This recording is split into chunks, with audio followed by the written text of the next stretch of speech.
Muy bien. En el programa del Día de la Madre, nosotros hablábamos de la madre ausente, ¿no? De la gran dificultad que se presenta con las madres ausentes.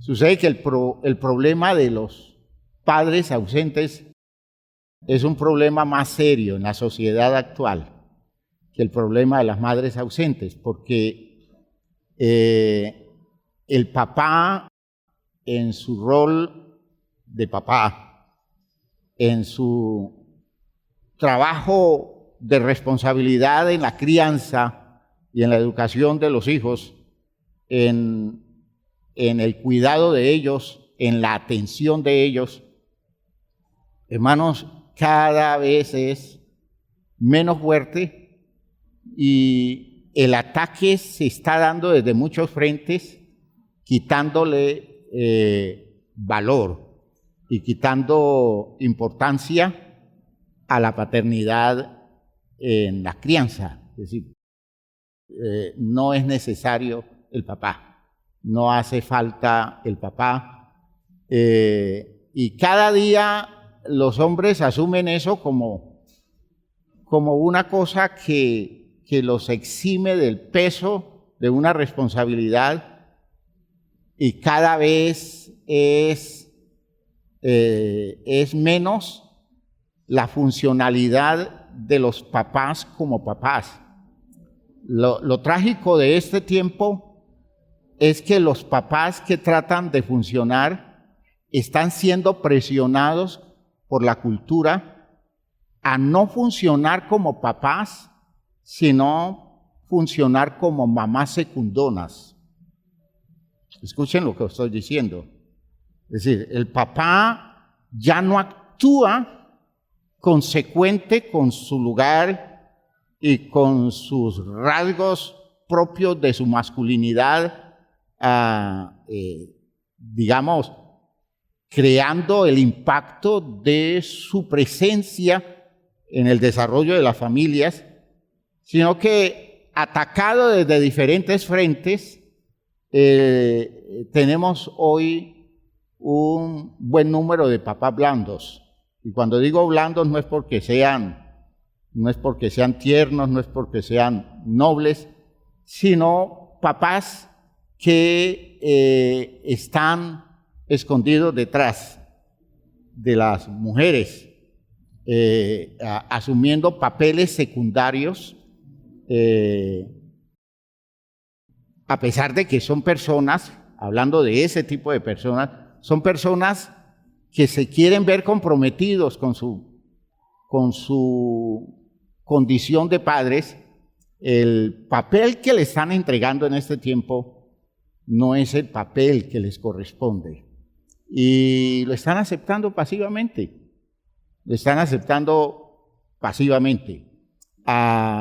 El papá entonces ya no tiene lugar en la virtud de su condición masculina, dejando que sus particularidades impacten la familia, porque en ese ataque agresivo que le están haciendo al espíritu del machismo, y alrededor del machismo la agresión que le hacen al patriarcado, es una agresión fea, porque se asume el patriarcado como algo malo.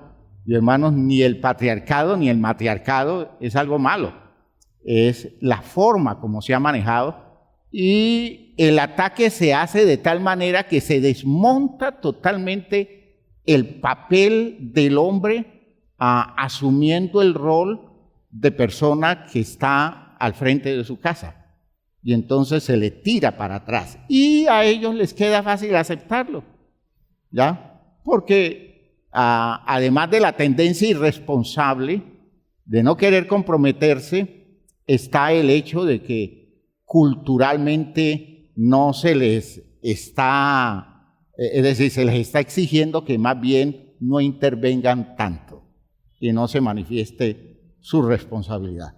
Hermanos míos, que Dios nos guarde, que el papel de los padres se diluya, porque estamos viendo unos efectos terribles de todo eso, ¿ya? En un libro llamado Manantiales en el Desierto, pero el número 2, ¿ya? Manantiales en el Desierto es un devocional viejísimo, de mucho tiempo. Yo me acuerdo que era muchacho cuando yo tomé en mis manos Manantiales en el Desierto. Pues este es el segundo libro, es decir, es un agregado al original. Y aparece la historia que se titula El Padre Pródigo. Vamos a hablar de los padres ausentes y esta es una historia oportuna. Esto sucedió no en la revelación bíblica que tenemos en nuestro texto, pero podría servir también para un nuevo texto de la Biblia hecho en el siglo XX, siglo XXI, y tendría que ver con realidades semejantes, y entonces se hace la parodia o la figura de la gran parábola de Jesús en relación con el hijo pródigo, y dice así la parábola del padre pródigo, parábola del padre pródigo. Un hombre tenía 2 hijos y el menor le dijo a su padre: Padre, dame la porción de tu tiempo, de tu atención, de tu compañía y de tus consejos que me corresponde. Y el padre pagó las cuentas de su hijo, lo mandó al mejor colegio, le compró el coche deportivo más moderno, pagó clases de música selecta y trató de convencerse que estaba cumpliendo con su deber como padre. No muchos días después, el padre juntó todos sus bienes y ambiciones y partió a una tierra lejana de acciones, bonos, intereses, y malgastó la preciosa oportunidad de ser un compañero para su hijo. Cuando hubo malgastado lo mejor de su vida, le vino una gran hambre de compasión y ternura en su corazón. Fue y se llegó a los mejores clubes de aquel país y ansiaba cuando menos una migaja de verdadera amistad y cariño. Y volviendo en sí, dijo: ¿cuántos hombres tienen hijos y comparten con ellos los juegos, la felicidad, la comprensión, la conversación y aún los trabajos? Y yo aquí perezco de hambre. Me levantaré e iré a mi hijo y le diré: Hijo, he pecado contra el cielo y contra ti. He malgastado el precioso tiempo de estar contigo y de convivir juntos. No soy digno de ser llamado tu padre. Hazme tan solo como a uno de tus conocidos. Pero el hijo le dijo: no, padre, es demasiado tarde. Cuando necesité de tu compañía no estuviste. La busqué entre mis amigos y mira, me equivoqué. Cuando necesité de tus consejos los busqué entre mis vecinos del barrio y mira, me equivoqué. Cuando necesité de tu atención la busqué entre muchachos que pensé que eran mis amigos y me querían. Pero mira, también me equivoqué. Todo lo que necesité lo busqué en otro lado y me equivoqué. Ahora mírame, sumido en el alcohol y en las drogas y enfermo de muerte. me encuentro perdido, es demasiado tarde. ¿Cómo ven la parábola? ¿Tiene sentido? Es una gran historia y Jesús la inspira. Y yo creo que en el riesgo de ser un papá de estos estamos todos. Y de hecho, la tristeza de este acontecimiento es que llegan días o llega el momento en que ya no hay regreso y que por mucho esfuerzo que hagamos y a pesar de lo arrepentido que estemos y querramos nosotros resolver el asunto como haciendo una corrección sobre la marcha, nos vamos a encontrar con la tragedia de que ya llegamos demasiado tarde y que no hay manera en que eso se resuelva porque ya no hay oportunidad. Esta no es la parábola del hijo pródigo, porque el hijo pródigo regresa a Dios y con Dios siempre hay oportunidad. Esta es una historia que está ligada al tiempo. Es una historia que tiene el límite de un margen de posibilidades en la edad, en el acontecer de la vida de la gente. Y llega el momento en que la degradación, el daño, el impacto es tan violento que ya aquel que no hizo lo que tenía que hacer en el tiempo que debía hacerlo, ya no tiene oportunidad de reconstruir y solo puede apelar a la misericordia de Dios para que perdone la actitud displicente y descomprometida y para que ayude a esos descendientes que no tuvieron el apoyo oportuno y que con el único que pueden contar es con Dios, porque de otra forma sus problemas empeorarán cada día. Hermanos, la paternidad no es una cosa para desechar, no es una cosa para tratarla de cualquier manera.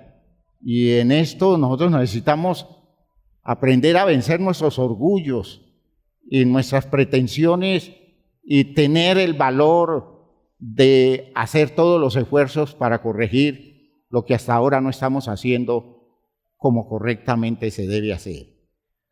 ¿A qué nos referimos cuando hablamos de un padre ausente? Es un término acuñado originalmente para referirse al hombre que por muerte, divorcio o abandono ha desaparecido de la vida de sus hijos. Eso es un padre ausente. Eso es lo original. Se murió, es un papá ausente. El dolor de no poder acompañar a sus hijos porque la muerte impidió esas metas. La condición de aquellos que privilegian su sentimiento de bienestar en una relación de pareja en detrimento del bienestar de sus hijos. Ya es más frecuente que un papá abandone a sus hijos porque se aburrió con la esposa y está buscando otra mujer o encontró otra mujer, a que lo haga una mujer que termina siendo abandonada o que se ve presionada a salir de la casa, del ambiente matrimonial. Normalmente las mamás no dejan atrás a sus hijos, no los sueltan y ellos asumen la vida entendiendo que sus hijos son parte de su vida. Los hombres difícilmente lo asumen así, aunque tenemos historias maravillosas de hombres que en vista de que todo se perdió en el matrimonio, no sueltan jamás a sus hijos y se aferran a ellos por encima de todas las circunstancias que tienen que enfrentar. Esa visión, hermanos míos, es una condición que va generando las características del papá ausente. Pero ahora el término es más amplio. Hoy que tenemos más claridades, podemos decir que la expresión padre ausente incluye a aquellos hombres que están físicamente en el hogar y son vistos por los hijos, pero no ejercen su papel por un desorden en sus prioridades, por un problema de carácter, porque muchas veces el problema es de carácter, o porque en un momento dado consideran ellos que en la casa lo que importa es que haya una mamá.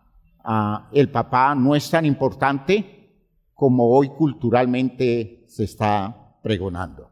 Entonces, padres presentes pero ausentes, ¿ya? Padres que no son ni fu ni fa, no hacen nada de compromiso, siquiera comprometen con el ejemplo las posibilidades de su hijo, sino que viven muy marginales a sus hijos y consideran que con el cumplimiento de sus deberes económicos, con eso están resolviendo su responsabilidad. Hay una triste tendencia, más en hombres que en mujeres, en considerar que el derecho que tienen ellos a ser felices, en la idea que tienen ellos de ser felices, ese derecho está por encima del derecho de sus hijos. Escuchen lo que estoy diciendo. Es el mismo cuento de los promotores de los abortos, especialmente las promotoras de aborto, cuando ellas dicen que para ellas es más importante las condiciones físicas de su cuerpo que el derecho del hijo que llevan en su vientre, y pueden prescindir del niño porque el niño es una cosa prescindible, pero su cuerpo y su estética jamás pueden colocarle en un segundo plano. Esa perspectiva es la misma que acompaña muchas decisiones de papás que no piensan jamás en lo que van a sufrir sus hijos. El hecho de que mañana él no esté allí para ayudarlos, para apoyarlos, no les importa. Lo que les importa a ellos es estar presente al lado de la mujer por la que apasionadamente están interesados, y no el bienestar de unas criaturas que vinieron como consecuencia de que él abrió esa puerta para que el hijo llegara. Es una cosa grave cuando las estadísticas dicen que de cada 5 jóvenes en el mundo hay 2 que han crecido cargando con la desgracia de un padre ausente. Y hablando de padres literalmente ausentes, si le agregamos aquellos padres presentes pero ausentes del que hablamos, hermanos, las estadísticas son más agresivas, son feas. Y podríamos decir que un altísimo porcentaje de las generaciones nuevas actuales están creciendo sin papá. Están creciendo sin papá. Yo quiero colocarles un ejemplo bíblico, ¿no? De un papá ausente. ¿Ya? David, el rey David, hermanos míos, siempre me ha tocado ese aspecto de David, porque la Biblia en eso ha sido muy clara, mostrando la debilidad de David. David, el hombre cantor, el hombre de las grandes alabanzas a Dios, el hombre estadista, el hombre que formó una nacionalidad alrededor de él, el hombre que sirve de base para la gran promesa mesiánica del pueblo de Israel, fue un papá de esos papás fracasados, el papá irresponsable, el papá que no asumió su papel, su misión, el papá muy lleno de sentimientos, pero poco comprometido con el trabajo serio en relación con sus hijos. Nosotros encontramos en David los efectos de esa displicencia de él como papá. Y no era que David fuera un hombre inmoral, era un hombre de la época, de su época, temeroso de Dios, pero no comprometido seriamente con la responsabilidad paterna, porque su fracaso es diciente y el fracaso de él como papá trajo como consecuencia un fracaso nacional.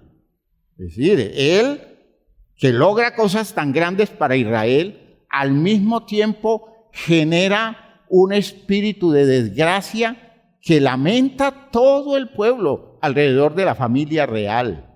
¿Por qué? Porque, hermanos, este hombre nunca orientó a sus hijos, no generó vínculos de fondo en ellos y los dejó tan sueltos y tan desprotegidos del apoyo, respaldo y disciplina paterna, que ellos crecieron silvestres, cada uno manejando sus intereses, sus cálculos, rodeados de amistades codiciosas que despertaron en ellos pasiones que hicieron que atentaran contra la dignidad del reino y aún contra su propio padre, generando una desgracia de la que esa familia no pudo levantarse jamás. Solo el descendiente de última hora, salido no del territorio de las dinastías,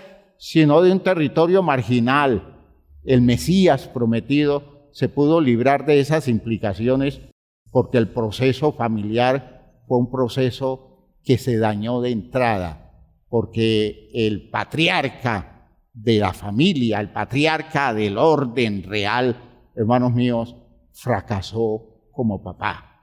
Fue un papá ausente.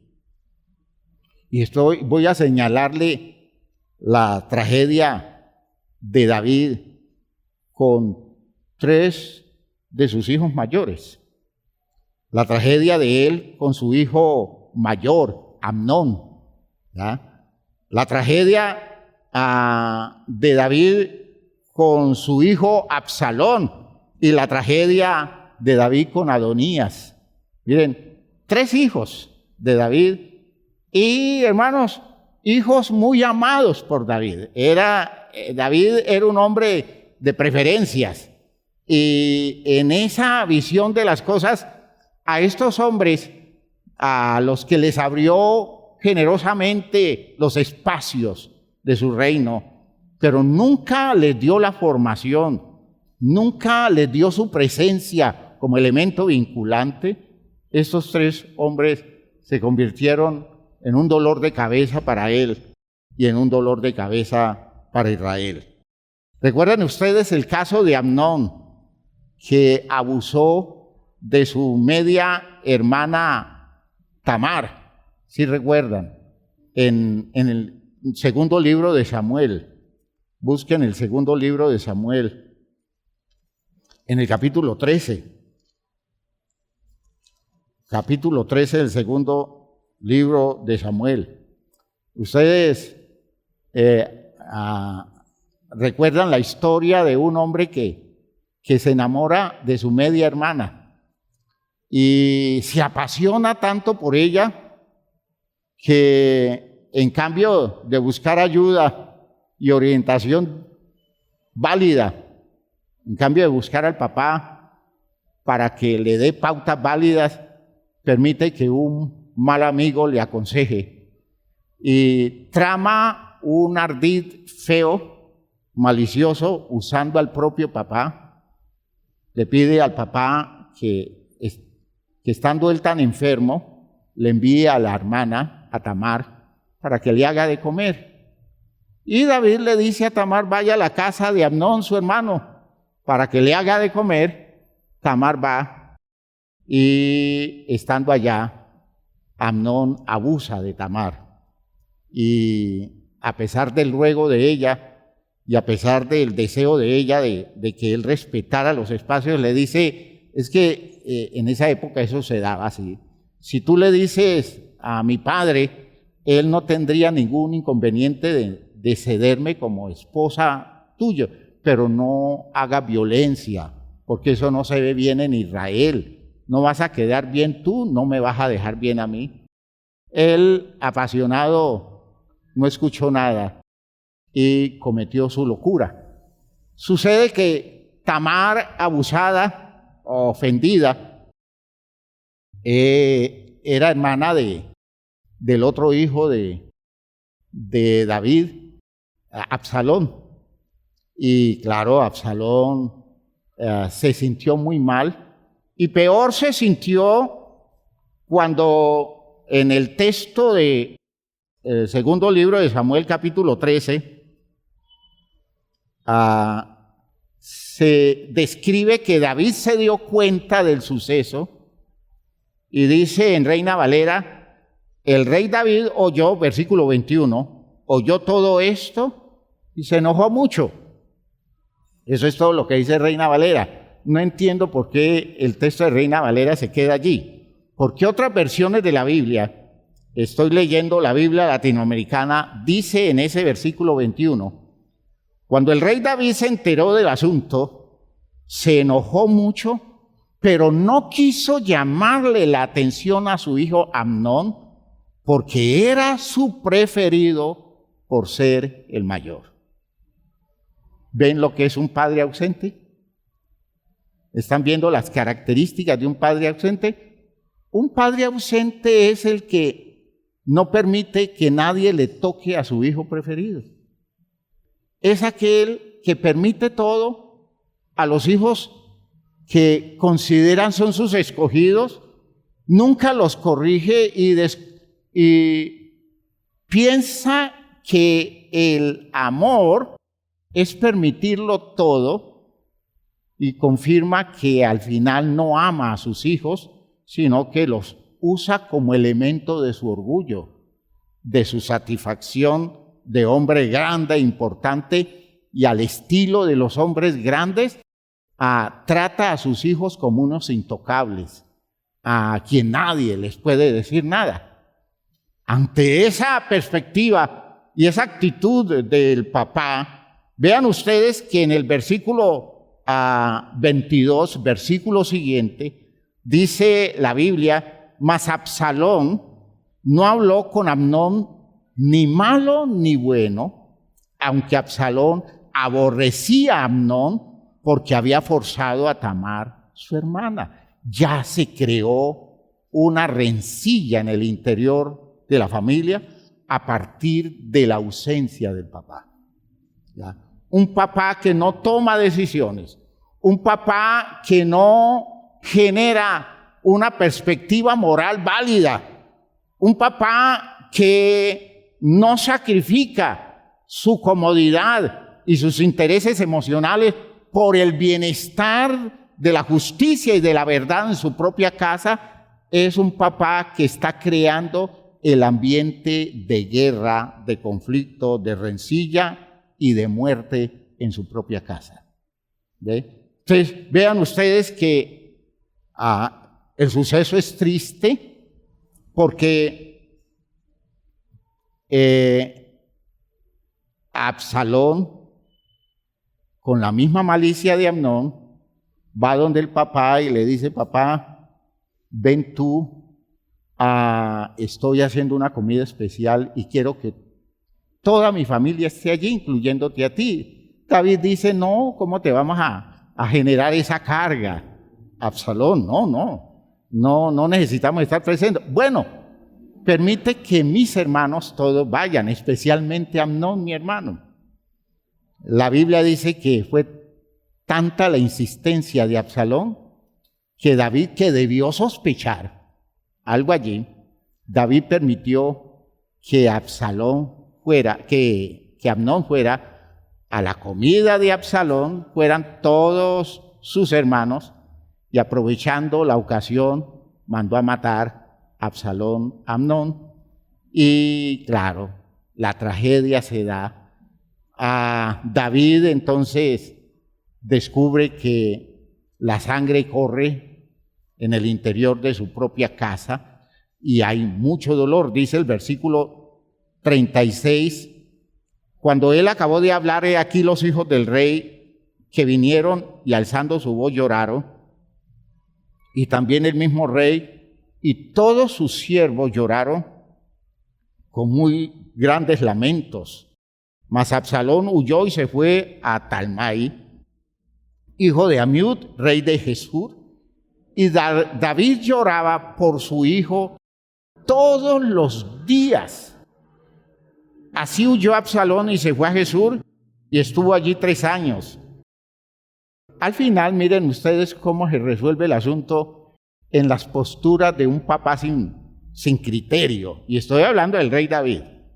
Dice, y el rey David deseaba ver a Absalón, pues ya estaba consolado acerca de Amnón, que había muerto. Noten, nunca soluciones, simplemente dejar pasar el tiempo y todo se va a olvidar, pero nada se olvida. El asunto es que Absalón es un hombre que queda marcado por un desprecio al papá. Airado, molesto con el papá por la injusticia, ausente del papá, el papá le permitió regresar y le dijo, regresa aquí a la tierra, pero no quiero verte. Es decir, ausente total del papá en la crianza, en los momentos críticos, nunca el consejo, nunca la orientación, nunca el hecho del reclamo justo y oportuno, sino simplemente dejar las cosas así, que nada ha pasado. Absalón se llenó de odio con David. De hecho, entonces consideró que era tiempo de sacar al papá del reino y de ser él el rey de Israel. Hermanos míos, si era tanto el odio que lo persiguió hasta matar, para poder matarlo, David tuvo que huir, salir como una persona perseguida a buscar refugio en el desierto con la gente que lo acompañaba, porque él temía que Absalón, con su odio, matara a aquellas personas que eran los cercanos de David, y se tuvieron que ir con él, huyendo como si hubieran cometido algún delito. De hecho, el delito lo cometió el papá. ¿Ya? En la experiencia, la Biblia dice que Absalón, en su mala disposición con el papá, abusó de las concubinas del papá y se acostó con ellas a la luz pública, deshonrándolo. Era mucho el odio que había, hermanos míos. Un odio que creció porque el papá estuvo ausente. La ausencia de los padres genera resentimiento en los hijos, necesariamente, ¿ya? Y vaya resentimiento. Lo cierto es que tuvieron que enfrentarse en una guerra 2 ejércitos del mismo pueblo, porque papá e hijo estaban en un punto irreconciliable. En la guerra Absalón perdió, pero murieron, la Biblia da testimonio de unas 20,000 personas de Israel que murieron en una guerra tonta, en una guerra injusta. En las guerras el que paga es el pueblo siempre. Ellos son los que pagan los platos rotos. Y murió Absalón. Pero miren ustedes que en la tragedia de la muerte de Absalón, ustedes observan que David lamenta ¿ya? Eso es lo que hace un papá ausente, llorar después de que las cosas pasan, porque nunca corrigió a tiempo, nunca hizo los movimientos justos en el tiempo preciso, y cuando se dan las tragedias, lo único que hacen es llorar las grandes pérdidas, pero nunca asumen la responsabilidad de no haber hecho las cosas como correctamente debían hacerse. En el texto del segundo libro de Samuel, en el capítulo 18, en el versículo 33, cuando le dieron la noticia de la muerte de Absalón, dice el versículo 33, entonces el rey se turbó y subió a la sala de la puerta y lloró, y yendo decía así: hijo mío Absalón, hijo mío Absalón, ¿quién me diera que muriera yo en lugar de ti? Absalón, hijo mío, hijo mío. Qué lamento tan terrible, qué triste la condición del rey, que lamenta la muerte de su hijo rebelde, su hijo usurpador, su hijo criminal. Y él le dice: hubiera preferido morir yo. Y él cree, o a veces nosotros que creemos que con esos desbordes de sentimientos resolvemos problemas. Los problemas se resuelven cuando actuamos oportunamente, con justicia y con verdad. Eso es lo que resuelve los problemas. Los problemas no se resuelven con sentimientos, con lloros, con quejidos. No, es actuar a tiempo y estar presente cuando Dios nos manda estar presentes.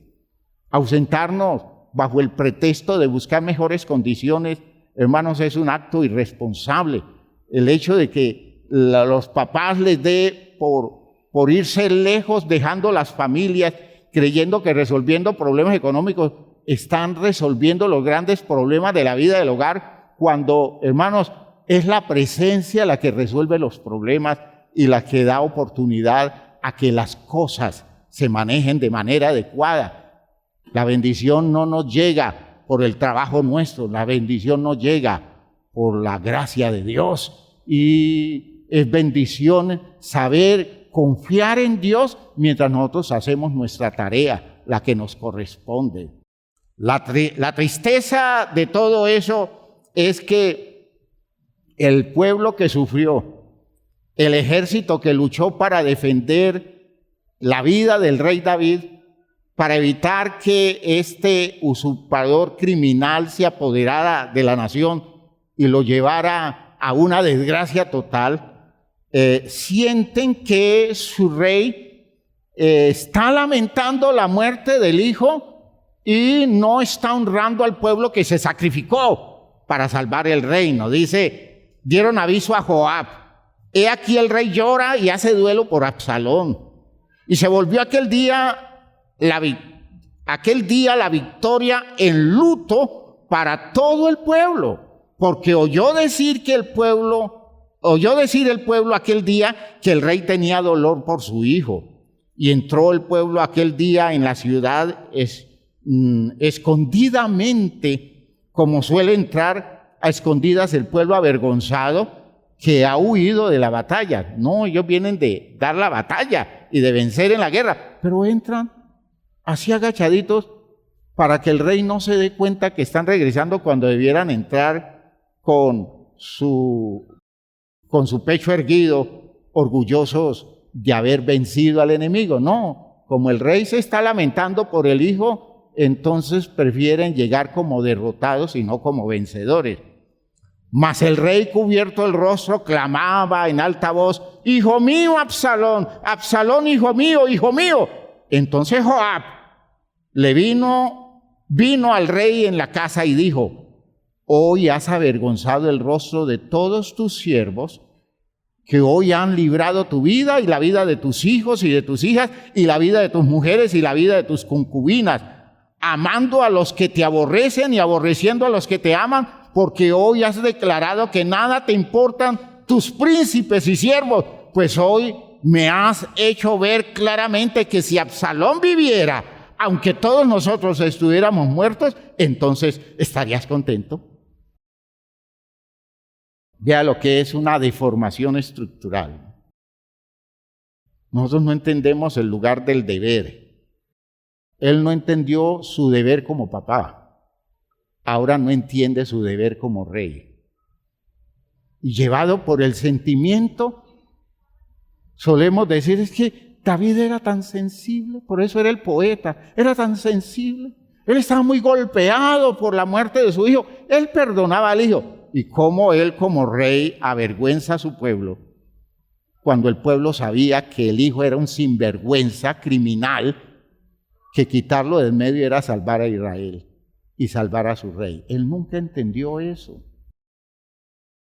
Así no entiende la gente que no sabe que antes que el placer está el deber, antes que el sentimiento agradado, antes que la complacencia está la responsabilidad. Y por eso debió estar más presente en la crianza de su hijo Absalón y de pronto tener menos que lamentar en ese momento crítico de tragedia familiar. Hermanos míos, ¿cuántas cosas así pudimos impedir nosotros? ¿Cuántas cosas que de pronto no tienen ribetes de muerte o de crímenes, pero tienen características de desgracia, porque son condiciones de afectaciones, de daños, hijos golpeados por la ausencia de los padres que ahora se encuentran en condiciones que hacen que sus padres vivan adoloridos, atormentados, sin saber qué hacer, porque cuando debieron actuar nunca lo hicieron. Cuando debieron tomar posiciones nunca lo hicieron. Y aún tardíamente vale la pena tomar posiciones claras. Lo que le están pidiendo a David. David, no es el tiempo de llorar a tu hijo. Te puede doler mucho, pero debes encontrar en la dignidad y en el derecho de tu pueblo razón más grande para estar satisfecho aún frente a la muerte de tu hijo. Tu hijo muere por su locura. Tu hijo muere por tu irresponsabilidad, pero de eso el pueblo no tiene la culpa. ¿Me están entendiendo, hermanos, lo que estoy diciendo? Esas situaciones de familia con hijos preferidos, donde los papás le desgracian la vida a los otros hijos porque el preferido cayó en desgracia, porque el preferido se metió en problemas y a todos los otros le carga la responsabilidad de los problemas del desubicado, en cambio de honrar a los ubicados y defender la causa de ellos en detrimento de la forma irresponsable, inmoral e injusta como se defiende el derecho de aquel que ha pervertido todos los espacios. Si el papá quiere asumir responsabilidad por los errores de los hijos, no cargue al resto de la familia con las condiciones negativas de la postura de los hijos equivocados. ¿Está quedando claro, hermanos míos? Vean que son cosas que la Biblia nos está dejando claro. Nos está dejando claro. Siempre tenemos que entender que cuando los hijos se pierden, fueron decisiones que no tomamos a tiempo. Fueron actitudes que no asumimos. Fueron posturas complacientes e irresponsables que nunca medimos en sus implicaciones verdaderas y que creíamos que así de fácil se podría manejar todo. No, señor.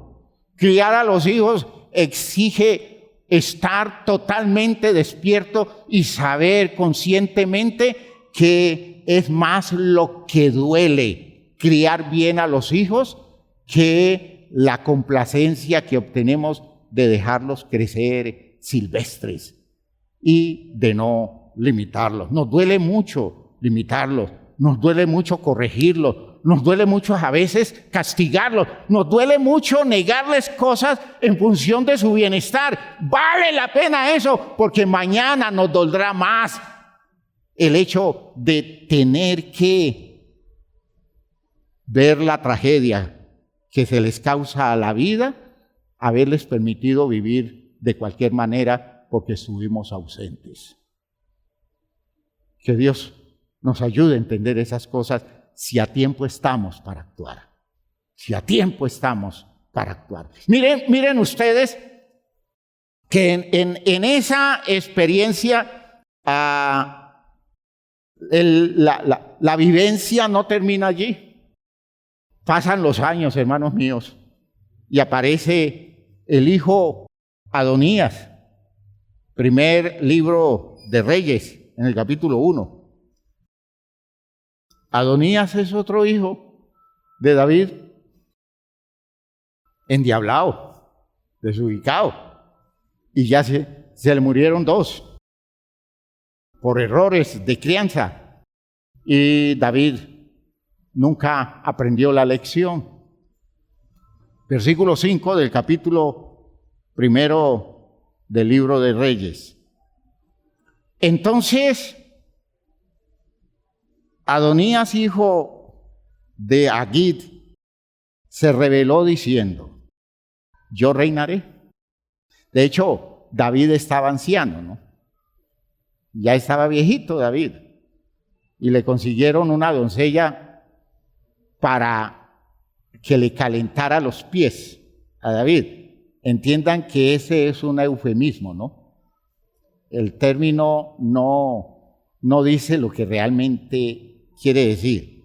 Lo que quiere decir la expresión es que le consiguieron una muchacha muy bonita para que se acostara con él al lado y con su cuerpo le diera calor.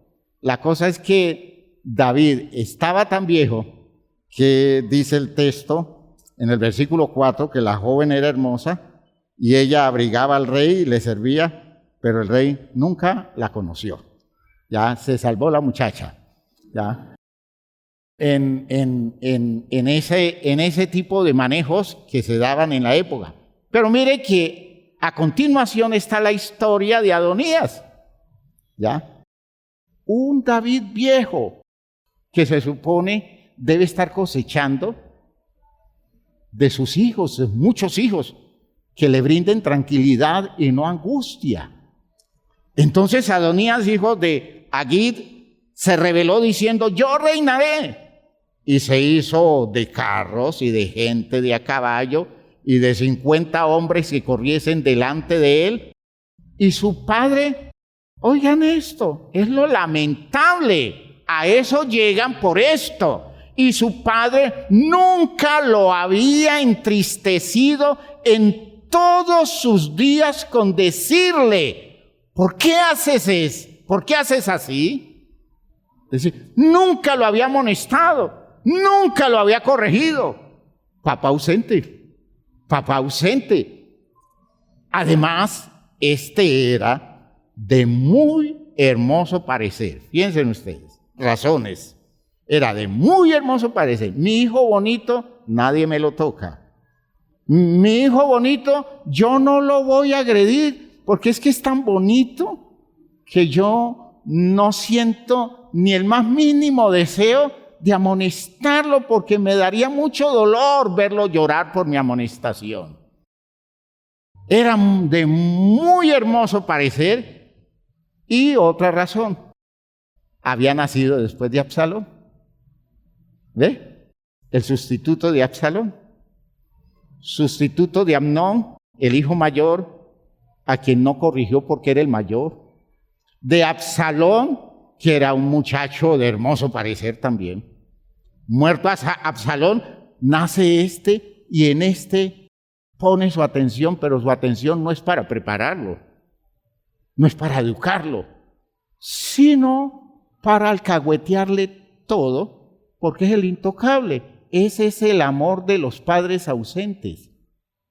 Es ese tipo de amores en los que mujeres, a veces esposas, muy conscientes y muy responsables, le dice al esposo: mijo, ¿usted por qué no le dice nada? Usted ve que él está haciendo esto y eso, ¿por qué no habla? Él a mí no me va a escuchar como a usted. ¿Usted por qué no se hace presente? ¿Por qué no dice las cosas? ¿Por qué no lo corrige? No, usted le permite todo. Eso no está bien. Yo me imagino que muchas señoras aquí presentes, muchas hermanitas, han escuchado eso de sus propias bocas. Advirtiéndole a los esposos, hable. Advierta, corrija, crúcesele, no lo deje así. Ay, mija, no sea cansona. Usted va a fregar tanto que el chino se va a aburrir y se va a ir. ¿Han escuchado eso alguna vez? Pues el chino se va, pero se va perdido, desubicado. ¿Por qué? Porque a tiempo nunca se hacen las correcciones y nunca se hacen las amonestaciones y nunca se habla como se debe hablar en el momento que se debe hablar. Uno en la corrección no debe ser extemporáneo, porque mañana es tarde. Porque es la idea muy común del pensamiento masculino. Eso mañana, eso después. Yo hablo con él después. Deje que yo hablo con él después y después y después. Y nunca llega el día en que ese papá se llene de valor, porque eso es cosa de valor, y se siente con el hijo y le diga, así no son las cosas. No, el papá vive es orgulloso de su muchacho, de su muchacha. El papá vive es todo en la nebulosa de las grandes cosas que espera del hijo, pero nunca se hace presente objetivamente, entendiendo que para que el muchacho llegue a esas grandezas se necesita comenzar a caminar muy pianito desde abajo, y ese es el papel del papá, no de la mamá. ¿Me están oyendo? Esa misión de dar cauces, esa misión de generar condiciones de disciplina es del papá, no de la mamá. La mamá es la mata de los sentimientos, de la ternura, es la fundamentación afectiva del hijo y de la hija. Ese es un papel grandioso de la mamá que nosotros jamás podemos igualar. La mamá es la expresión del cariño. Es la expresión de las palabras bien dichas, es la expresión del cuidado y de la atención, del detalle. Esas son ellas.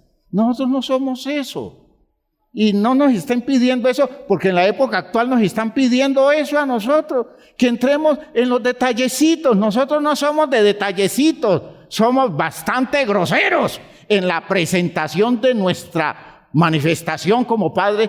Pero esa postura masculina debe ser de direccionamiento, de orientación, de pauta, de definiciones, de decirle a un hijo, de aquí no pasa, de aquí no pasa, ¿ya?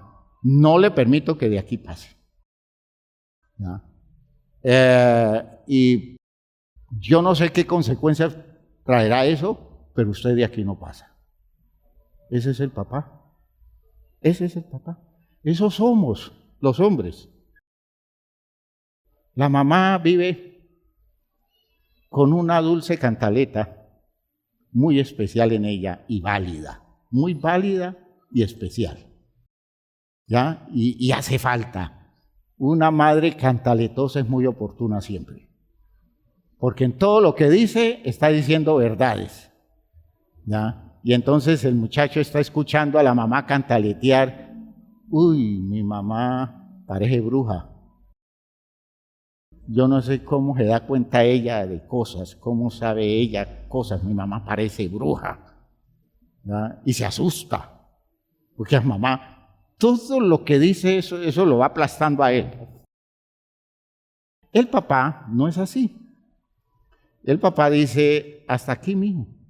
De aquí nomás. Ay, papá, ¿qué tal? No, así no es. Ya le dije que no. Entonces va donde la mamá y la mamá va donde el esposo y le dije, mi hijo, pero es que el niño dice, yo ya le dije a él que no. Y si le dije no, es no. Ese lugar del papá es tan importante. Y no ese papá así melcocha, que lo tiran para acá y se va para acá. Lo tiran para allá y se va para allá. No, ese no es el papá histórico. El papá histórico es el que forma la línea y el que pone la flecha en qué dirección van las cosas. Y eso no se tuerce. Y cuando un papá hace eso, de las cosas más paradójicas de este asunto es que ese papá arraiga al hijo. Contrario a lo que se pudiera pensar, los hijos con papás presentes difícilmente quieren irse de la casa. Los hijos con papás ausentes salen a volar rápido y fácil, sabiendo que el papá es el punto duro, es el punto bravo, pero ese factor de seguridad que da la actitud firme de un papá, hermano, eso el muchacho no lo quiere soltar fácil, la muchacha no lo quiere soltar fácil. Y es paradójico, porque se supone que con un papá así, que no sea abusivo, que no sea violento y maltratador, sino que sea recto y definido. Hermano, un papá así da la impresión de que hace que los hijos quieran salir rápido de la casa. No. La presencia de un papá arraiga a los hijos. La ausencia de un papá hace que los hijos quieran volar temprano, irse rápido, porque la casa no les representa garantía, aunque tengan la madre más amorosa y tierna de su vida. ¿Me están oyendo lo que estoy diciendo? Ojo, no se engañen. No se engañen, porque las cosas con nosotros los seres humanos no son alrededor de simples sentimientos, son condiciones estructurales que están más allá del presupuesto nuestro. El que nos creó así fue Dios, y Dios sabía lo que estaba haciendo. Ahora, miren ustedes que este hombre Adonías, se subleva, se autoproclama rey, y maliciosamente se hace a un grupo de seguidores, a un general del ejército, involucra a un sacerdote. Pero el asunto es que David nunca lo amonestó, nunca lo corrigió. De modo que al final, este Adonías, que obstaculiza la sucesión monárquica establecida por David, privilegiando a Salomón, otro hijo malcriado, porque es otro malcriado, otro deformado. Y de hecho Salomón trajo mucha desgracia a Israel porque no gobernó, a pesar de toda su sabiduría, no gobernó con la disciplina de un hombre que adquirió valores. Fue un hombre muy limitado y se perdió por su espíritu enamorado de mujeres extranjeras y dañó a la nación de Israel con sus manejos. Pero miren que Salomón terminó matando a Adonías, que se presentó como obstáculo. Hermanos matándose entre ellos porque no hubo un papá que creara condiciones saludables de encuentro. ¿Está quedando clara la idea? Estoy hablando de uno de los hombres más grandes de la Biblia, ¿no? De modo que no hay excepciones. Cualquiera de nosotros puede ser el burro de este cuento. Cualquiera de nosotros puede ser el factor negativo. ¿Por qué? Porque podemos en muchas cosas ser maravillosos, ser exitosos, ser personas muy representativas. Podremos ser religiosamente muy comprometidos. Podemos ser los mejores estadistas del mundo, pero hemos fracasado si como padres no estamos presentes y no cumplimos con nuestro deber para que nuestros hijos crezcan en el territorio de las virtudes y no en el territorio de los errores, de las fallas, de las inexactitudes que terminan abocando tragedias para todos. ¿Ha quedado clara la idea? Padres ausentes, hermanos míos, a corregir. Estamos a tiempo. Aleluya. Y que Dios nos ayude a hacer presencia como debe ser y que no tengamos que andar lamentando toda esa cantidad de cosas que se vienen encima porque nunca dijimos lo que teníamos que decir en el tiempo que debía decirse. Que Dios nos ayude, hermanos míos. Pónganse de pie, por favor. Pónganse de pie.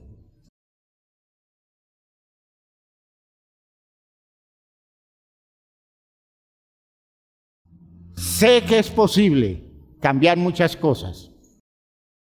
Y a pesar de que no está en manos nuestras muchos cambios en nuestros hijos, nuestra actitud piadosa sí puede crear condiciones de parte de Dios para que se corrijan a tiempo cosas que impida que se pierdan definitivamente ellos en un territorio donde nunca fuimos suficientemente responsables y no estuvimos presentes como debíamos estar. Vamos a orar a Dios que nos ayude. Vamos a pedirle al Señor que nos dé la oportunidad de recrear condiciones y hacer las cosas bien hechas. Padre eterno, gracias te damos por esto que nos has dado a través de tu palabra, por esa oportunidad que hemos tenido, Señor, de enfrentarnos a las razones de tu verdad, de tu revelación, la manifestación de tu palabra que oportunamente llega a la vida nuestra, despertando sensibilidades y motivaciones distintas. Te damos gracias, Señor, porque ordenas las cosas en nosotros de una manera válida, porque nos das mediante tu Espíritu la oportunidad de corregir, de reorientar las cosas y de colocarnos en el lugar sensible y suficientemente claro donde nosotros podamos ser una solución y no parte del conflicto de nuestra vida familiar. En el nombre de Jesucristo te agradezco entonces la oportunidad que nos das de reorientar las cosas y guíanos a través de tu palabra y guíanos por tu Espíritu hacia las posturas válidas que hacen de nuestro trabajo y de nuestra responsabilidad humana una cosa comprometida con la salvación de todos. En el nombre de Jesús el Señor.